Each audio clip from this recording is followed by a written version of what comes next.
ओम शांति। आज 4 सितंबर 2023 की साकार मुरली।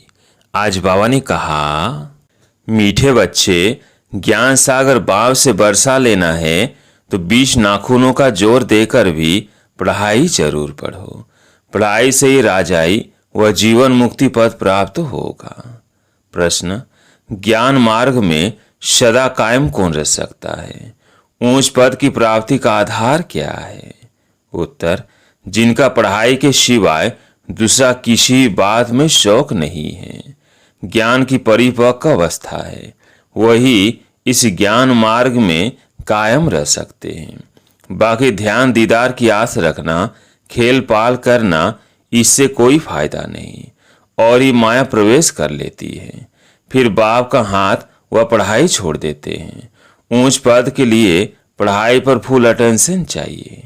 गीत है, तुम ही हो माता। ओम शांति। ओम शांति का अर्थ तो बच्चों को समझाया गया है। जो भी रिलीजियस माइंडेड अथवा धर्मात्मा पुरुष होते हैं, मंदिर टिकाने में जाते हैं तो उनके मुख से ओम शांति अक्षर निकलता है, परंतु वो अर्थ नहीं समझते। हम भी कहते हैं ओम शांति। अहम आत्मा, आत्मा अक्षर जरूर आता है। सुप्रीम सोल अथवा आत्मा कहती है ओम शांति। मैं जो आत्मा हूं, मेरा स्वधर्म है शांत। आत्मा अपना ऑक्यूपेशन बतलाती है। बाप भी कहते हैं ओम शांति। हम भी आत्मा हैं, परंतु मुझे परम आत्मा कहते हैं, क्योंकि मैं सदैव परम धाम में रहता हूँ। मैं जन्म मरण में नहीं आता हूँ। बाप सम्मुख आकर कहते हैं, तुम पुनर्जन्म में आते हो, तुम देहधारी हो। सूक्ष्म वतन वाले भी सूक्ष्म देहधारी है। मैं इनसे भी परे हूँ। मुझे कोई स्थूल शरीर नहीं है। सूक्ष्म शरीरधारी को कहते हैं यह ब्रह्मा है, यह विष्णु, यह शंकर है। नाम तो शरीर का हुआ ना, आत्मा का तो नहीं है। आत्मा शरीर धारण करती है, तब शरीर पर नाम पड़ता है। कोई मरते हैं तो कहेंगे फलाने का शरीर छूट गया। नाम तो शरीर पर रह जाता है, फिर दूसरा शरीर लेते हैं। परमपिता परमात्मा के लिए तो ऐसे नहीं कहेंगे कि वो एक शरीर छोड़ दूसरा लेते हैं। सबका शरीर पर नाम पड़ता है। तुम बच्चे मेरे बनते हो तो तुमको भी दूसरा नाम देता हूं, जैसे गुरु लोग नाम देते हैं ना। आजकल कन्या शादी करती है तो उनका भी नाम बदलता है, पुरुष का नहीं बदलता, क्योंकि पुरुष को तो धंधा करना है अपने नाम से। माताओं का तो धंधा है नहीं, इसलिए उनका नाम बदल सकता है। पुरुषों का इंश्योरेंस, धंधे आदि में नाम है। अब बाप समझाते हैं, सब याद तो करते हैं, तुम माँ पिता हो और साथी हो, खिवैया हो। तुम हमको साथ ले चलते हो। देखो कितने संबंधों में आते हैं। शरीर छोड़कर फिर आपके साथ चलना है। तुम बच्चे जानते हो खिवैया हमको साथ में ले जाएंगे। बाप की कितनी महिमा है। फिर वो कब आएंगे, कब आकर साथी बनेंगे, ये नहीं जानते। कहते हैं जब भक्ति मार्ग का अंत होता है तब भक्तों की रक्षा करने मुझे आना पड़ता है। मुझे खिवैया बन वापिस ले जाना है। तुम जानते हो कैसे आकर माता पिता बने हैं। इनको ही खिवैया गुरु कहा जाता है। चीची दुनिया जीवन बन से जीवन मुक्ति में ले जाते हैं, इसलिए उनको पतित पावन खिवैया कहा जाता है। नई दुनिया कहा जाता है सतयुग को। दुनिया तो यही है, सिर्फ पुरानी दुनिया का विनाश होता है। जैसे पुराने घर में रहकर नया बनाए फिर पुराना घर छोड़ना होता है ना, यह भी जब स्थापना हो जाती है तो फिर पुरानी दुनिया का विनाश होता है। त्रिमूर्ति का भी अर्थ समझाया है। ब्रह्मा द्वारा स्वर्ग की स्थापना करना यह परमपिता परमात्मा का ही काम है। उन्हों द्वारा कराते हैं, क्योंकि करण करावन हार है। बाप आकर सम्मुख समझाते हैं ब्रह्मा द्वारा। सहज राजयोग और ज्ञान तुम ब्रह्मामुख वंशावली को बैठ सिखलाता हूँ। भविष्य एक ही जन्म के लिए तुम सो देवी देवता पद पाएंगे, नंबरवार पुरुषार्थ अनुसार। तुम जानते हो हम माता पिता से पढ़ रहे हैं, यह है ईश्वरीय विश्वविद्यालय। और पढ़ाई को छोड़ देंगे तो समझा जाएगा इनकी तकदीर में नहीं है। स्कूल तो चलना ही है। बाबा आकर इस ब्रह्मा तन द्वारा पढ़ाते हैं, तो बच्चे भले कहाँ भी हो, किसी भी सेंटर पर हो, जानते हो ज्ञान सागर पारलौकिक परमपित परमात्मा से हमको जीवन मुक्ति का अथवा राजाई का वर्षा पाना है। अगर हम पढ़ाई छोड़ देंगे तो वर्षा पा नहीं सकेंगे। बाप तो आए हैं साथ ले जाने, नई दुनिया स्थापन हो जाएगी, फिर सबको खिवैया ले जाएंगे। तुम खिवैया को भी जानते हो, और जिन द्वारा स्थापना विनाश पालना कराते हैं उन्हों को भी तुम जानते हो। फिर इस पढ़ाई से जो लक्ष्मी नारायण बन राज्य करते हैं उनको भी तुम जानते हो। समझते हो हम बरोबर इस पढ़ाई से राजाई पद प्राप्त कर रहे हैं। जितना जो पढ़ेंगे, पढ़ाई नहीं पढ़ेंगे तो पद भ्रष्ट हो पड़ेगा। यह राजयोग की पढ़ाई। बहुत बच्चे पढ़ाई पढ़ते पढ़ते थक जाते हैं। नहीं पढ़ना माना थक जाना, कहते हैं बस आगे हम नहीं पढ़ सकते हैं। इस पढ़ाई में खर्चे की बात तो नहीं है। उस पढ़ाई में गरीब बेचारे पढ़ाई का पैसा नहीं दे सकते हैं तो पढ़ना छोड़ देते हैं।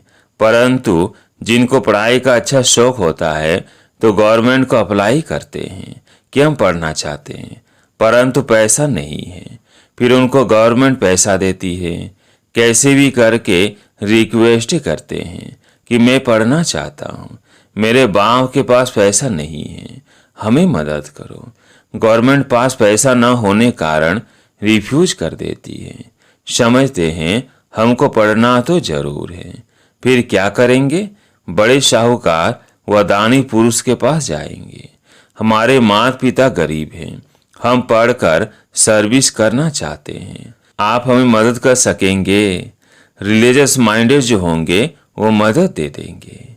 कन्याएं ऐसे रिक्वेस्ट नहीं कर सकती, पुरुष कर सकते हैं। पढ़ाई से इनकम बहुत होती है। यहाँ यह पढ़ाई भी है और ये सौदा भी है। बाप सौदागर रत्नाकर है और फिर ज्ञान सागर है। माता पिता बेहद का ज्ञान सागर कहते हैं। मैं कल्प पहले मुआफिक तुमको राजयोग सिखलाकर राजाओं का राजा बनाता हूँ। सब पॉइंट से धारण करनी है। बालिक बुद्धि अच्छी रीति धारण कर सकते हैं। बुद्धि पर ही सारा मदार है। कोई की शतो प्रधान, कोई की शतो, कोई की रजो तमो बुद्धि है। उस स्कूल में भी स्टूडेंट से जानते हैं इनकी बुद्धि कैसी है। शतो प्रधान बुद्धि वाले पास विद ऑनर होते हैं, उन्हें मॉनिटर आदि बनाते हैं। स्कॉलरशिप भी मिल जाती है। या फिर बेहद का स्कूल है। इनमें भी शतो रजो तमो बुद्धि है। यह मर्तबा एक ही है। यह है ही राजयोग। ईश्वर पढ़ाई एक ही है। बाप कहते हैं मैं तुम सब बच्चों को राजयोग सिखाता हूँ, तो जितना पुरुषार्थ करेंगे उतना ऊंच पद पाएंगे। ऊंच पद को तो समझ गए हो, नंबरवार पद पाएंगे। बाप का तो लव सब पर है। सबको माया की जंजीरों से छुड़ाने आए हैं और कोई ऐसे कह नहीं सकेंगे कि कल्प कल्प हम तुमको राजयोग सिखलाते हैं। यह बाप ही कहते हैं कल्प कल्प कल्प के संगम युगे युगे आता हूँ। मनुष्यों ने फिर युगे युगे लिख कितनी भूल कर दी है। बाप कहते हैं मैं पतित पावन हूँ, मैं आता हूँ तुमको पावन बनाने। कलयुग अंत और सतयुग आदि के संगम पर इस समय बाबा आया हुआ है, तो अच्छी रीति पढ़ना है। विनाश भी होने वाला है। 20 नाखून का जोर देकर पढ़ना है। हिम्मत दिखानी है, पढ़ाई नहीं छोड़नी है। जो पढ़ाई छोड़ देते हैं वो नापास हो गिर पड़ते हैं। बच्चों को सावधानी मिलती है। कोई भी काम वह क्रोध का वह लोभ मोह का भूत नहीं आना चाहिए। दिल दर्पण में अपने को देखते रहो, मैं लायक हूं लक्ष्मी को भरने। नारद का भी एक मिसाल लगा दिया है। भक्त तो तुम सब हो ना। भक्ति मार्ग में मेल्स में नारद उत्तम गाया हुआ है और फीमेल्स में मीरा। वह है भक्ति मार्ग।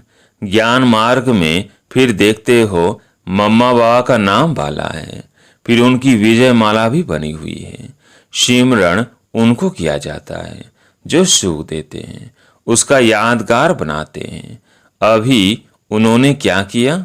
कोई ने करके कॉलेज खोल, दान पुण्य बहुत किया, और क्या करेंगे? अभी फिरंगियों से अर्थात अंग्रेजों से राज्य ले कांग्रेस ने राज्य किया। बाप कहते हैं यह तो रोने की पानी अर्थात मृग तृष्णा मिसल राज्य है। भल कितने भी सुख हैं, परंतु यह सब है रुइने के पानी मिसल। बार का भव का बहुत है। यह साइंस भी 100 वर्ष चलती है। यह दादा जब बॉम्बे में सर्विस पर था तो बिजली टेलीफोन आदि कुछ नहीं था। अभी साइंस ने कितना कमाल किया है। अभी बाकी थोड़े वर्ष हैं। साइंस का घमंड 100 वर्ष से शुरू हुआ है। सतयुग के 100 वर्ष में तो पता नहीं क्या कर देंगे। वहां इन सब चीजों में बल रहता है जो तुम यहां से ले जाते हो। अखंड अटल सुख शांति में राज्य करने के लिए तुम बल ले जाते हो, तो पढ़ाई पर इतना अटेंशन देना चाहिए, इतना पुरुषार्थ करना चाहिए। तुम जानते हो इस माता पिता से सुख घनेरे मिलते हैं, फिर अगर चलते चलते छोड़ देते हैं तो गोया सुनते ही नहीं। न सुना जाकर अपने धंधे थोरी में लगा दो, खल्लास। जो पाया सो पाया। हाथ छोड़ने बाद फिर माया एकदम हप कर लेती है। गज को माया ग्रह ने हप कर लिया। यह तो होना ही है। तुम देखते भी हो कैसे अच्छे अच्छे बड़े बड़े निमंत्रण देने वाले सेंटर खोलने वाले भी पढ़ाई को छोड़ देते हैं। कहेंगे ड्रामा अनुसार इनकी तकदीर में इतना ही था। फिर उनका क्या हाल होगा? माया एकदम खा लेती है। कितने खत्म हुए। बहुत ध्यान में जाने वाले, खेल पाल करने वाले आज है नहीं। यह ध्यान दीदार की आशाएं कभी नहीं रखनी चाहिए। आशा रखते हैं तो आशा में विघ्न पड़ जाते हैं। माया के भूत भी प्रवेश कर लेते हैं। ध्यान का कितना पाठ बजाते थे। जो 5 से 7 रोज ध्यान में बचपन के पाठ में रहते थे, महारानी बन जाते थे। आज वो है नहीं। इससे कोई फायदा नहीं। ज्ञान की परिपक्व अवस्था वाले ही कायम रह सकते हैं। कभी भी ध्यान में जाने की आशा नहीं रखनी चाहिए। बाबा जो पढ़ाते हैं वो धारण करना है। जितना पढ़ेंगे उतना ऊंच पद पाएंगे। तुम बच्चों को भी याद रखना है। हमको परमपिता परमात्मा पढ़ाते हैं। हम पढ़कर एक ही जन्म के लिए ऊंच पद पाते हैं। फिर हम ही पूज्य से पुजारी बनते हैं। जो ब्राह्मण कुल के बनते हैं वही ऐसे कह सकते हैं, दूसरा कोई कह ना सके। भारत का ही खेल बना हुआ है। तुम कहेंगे हम पूज्य से देवी देवता बनते हैं। पूज्य ही फिर गिर कर पूरे 84 जन्म लेते हैं। बच्चों को यह सब मालूम है। शिव बाबा का ऑक्यूपेशन भी तुम जानते हो। सेकंड में निश्चय से तुम वर्षा ले सकते हो। कहते हैं हम ईश्वर के बने हैं। फिर ईश्वर को फारकती देना वंडर है ना। स्कूल में पढ़ते हैं, अच्छे नंबर में पास हुआ तो उनको शपू समझा जाएगा। स्टूडेंट अपने को भी शपू समझेगा। बाप और टीचर भी कहेंगे ये शपूत है। यह तो बाप टीचर गुरु एक ही है। बाप भी है, फिर टीचर बन हमको पढ़ाते हैं, फिर साथ भी ले जाएंगे। बाप कहते हैं हम साथ इकट्ठे चलेंगे। तुम्हारी ज्योति बुझ गई थी, अब जग रही है। हमारी ज्योति सदैव जगी हुई है सारी आत्मा की ही बात। तुम जानते हो हम आत्मा अशरीरी आए, फिर अशरीरी हो जाना है।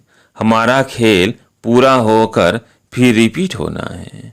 यह तुम बच्चों को बुद्धि में समझ है। तुम माता पिता तुम्हारी पढ़ाई की कृपा से हमको कितने सुख घनेरे मिलते हैं।